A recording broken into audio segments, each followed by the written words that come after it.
जालना नांदेड समृद्धी महामार्गाच्या आंदोलनाचा 77वा दिवस। कालचा दिवस हा थोडा आमचा धावपळीचा होता आणि सगळ्यांनी एका विचाराने सर्व शेतकऱ्यांनी टोकाचा निर्णय घेण्याचं ठरवलं होतं। परंतु प्रशासनाने आम्हाला आता आश्वासन दिलं आहे की आमचा जो मुख्य मुद्दा आहे की मूल्यांकनाबाबतचा आणि जे काही बाकीचे मुद्दे असतील त्यांच्यावर शासनाकडून आम्ही मार्गदर्शन मागू आणि त्याच्यानुसार आपण पुढे कारवाई करू असं आश्वासन दिलं आहे। परंतु आज ज्यावेळेस आम्ही उपविभागीय अधिकारी साहेब यांच्याकडे सुनावण्या ठेवल्या होत्या आणि सुनावण्या दरम्यान असं लक्षात आलं की खूप मोठ्या प्रमाणावर बऱ्याच शेतकऱ्यांचे निवाडे हे जिरायती म्हणून आता करण्यात आलेले आहे। आता त्याचा सुद्धा मुद्दा आम्हाला आता हा या ठिकाणी लावून धरणं गरजेचं आहे, कारण जर निवाडे जिरायती म्हणून झाले असतील तर हे जे आश्वासन आम्हाला दिलं होतं की हंगाम बागायत आम्ही या ठिकाणी करू, तर ते खूप कमी शेतकऱ्यांचं होईल असं आमच्या आज लक्षात आलेलं आहे। त्यामुळं आम्ही जे मार्गदर्शन मागवण्यासाठी आणि उद्याच्या लक्षवेधीसाठी सुद्धा विषय म्हणून आम्ही ज्यांचे निवाडे हे चुकीनं करण्यात आलेले आहे आणि सुनावण्या न घेता, म्हणजे सुनावण्याचे आक्षेप नोटीस आल्यानंतर आम्ही दाखल करून सुद्धा त्याच्यावर सुनावण्या न घेता त्यांची ते निवाडे करण्यात आलेले, त्यामुळे बरेच शेतकरी हे त्यांच्या मोबदल्यापासून वंचित राहणार आहे।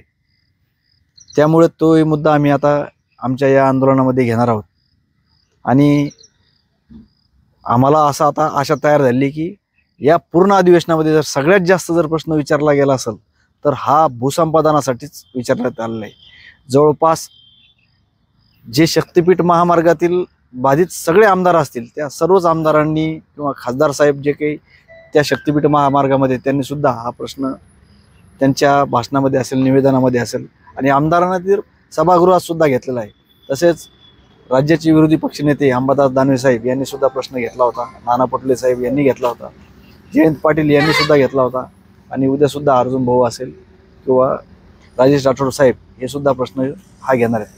म्हणजे सगळ्यात जास्त प्रश्न हा भूसंपादनावर विचारण्यात आलेला आहे, परंतु एकही उत्तर प्रशासनाकडून काय पावलं सकारात्मक घेण्यात आली किंवा त्याचं कसं सिस्टम राहणार आहे, तुम्ही कसा न्याय शेतकऱ्यांना देणार आहे याबाबत कुठेही सभागृहामध्ये एकही शब्द हा प्रशासनाकडून करण्यात आला नाही। त्यामुळे शेतकऱ्यांच्या प्रती प्रशासन किती उदासीन आहे हे प्रामुख्यानं आमच्या सगळ्यांच्या लक्षात, तसेच महाराष्ट्राच्या सगळ्या शेतकऱ्यांच्या लक्षात आलेलं आहे। पुन्हा जे नेते शेतकऱ्यांच्या मतावर निवडून आले त्यांच्यासुद्धा नेत्यांच्या लक्षात आलं की आता आपल्याला वेळ आली की याच्यावर काहीतरी निर्णय घेणं गरजेचं आहे। त्यामुळं आमच्यासुद्धा आशा पल्लवी झाली आहे की आम्हाला कुठेतरी न्याय भेटेल आणि प्रशासनानं लवकरात लवकर याच्यावर तोडगा काढला पाहिजे। फक्त जे सत्तेतले लक्षवेधी असेल किंवा इतर औचित्याचे मुद्दे असेल फक्त विचारणा करण्यात आली, परंतु त्याच्यावर कोणतंही उत्तर हे आलेलं नाही। आमची फक्त प्रशासनाला एवढी विनंती राहील लवकरात लवकर याच्यावर निर्णय करावा आणि आम्हाला सगळ्या शेतकऱ्यांना जर तुम्हाला भविष्यामध्ये जर का शेतकरी लागली आणि शेतकऱ्यांनी शासनाच्या किंवा त्या सर्व व्यवस्थेचा विचार करून लोकहितासाठी जर का जमीन लागत असेल तर त्याला सहज तयार व्हावं, त्यासाठी तुम्हीच आता मायबाप सरकार तुम्ही याच्यासाठी निर्णय करणं गरजेचं आहे।